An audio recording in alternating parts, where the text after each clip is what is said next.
Local, state, and federal authorities say they've uncovered a scheme where illegal immigrants were issued valid driver's licenses, and it all passed through a Bay County government office. As News 13's Grace Velez tells us, Florida Attorney General James Uthmeier joined Bay County Sheriff Tommy Ford for a news conference this afternoon, laying out the details.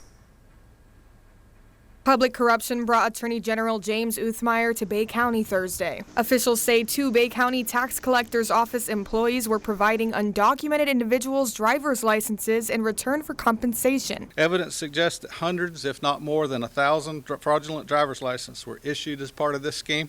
The employees, identified as Bancelli, Velasco, and Demetrius Smith, allegedly skipped steps and proper testing, then issued the licenses in exchange for cash or a Cash App transaction. Ford believes people from all over the state traveled here to buy the licenses and that it had been happening for about 3 years. But Bay County Tax Collector Chuck Perdue says they only noticed the suspicious activity last month, then contacted Ford's office. I was starting to review our month-end reports, and I was seeing where, on average of my 80 employees, an employee on average during the month will do 20 to 25 road exams. I had one employee, Mr. Smith, who did 295 exams one month.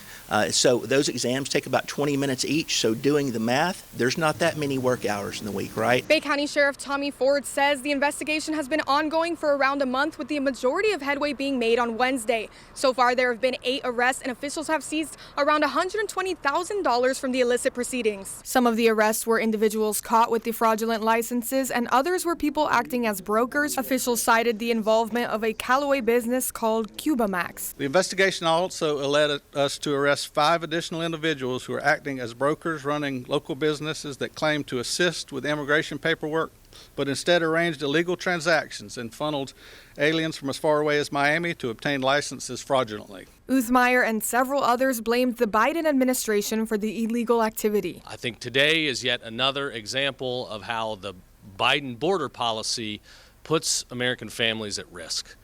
Here you've got hundreds of aliens that are cheating, that are breaking the law, that are buying driver's licenses without taking the test, getting on the roads, putting everybody in danger. So, if there's any silver lining to come out of this terrible, discovery, it's that law enforcement worked very well together. In Bay County, Grace Velez, News 13, Panhandle Strong. Officials said this is just the start of this investigation. Perdue says he's unclear at this time if there will be any repercussions for individuals responsible for supervising the employees. Sheriff's officials and Homeland Security investigators will be working with the Highway Patrol and other agencies to track down the fraudulent driver's licenses. They say the fault lies with illegal immigrants who are adding pressure to the system.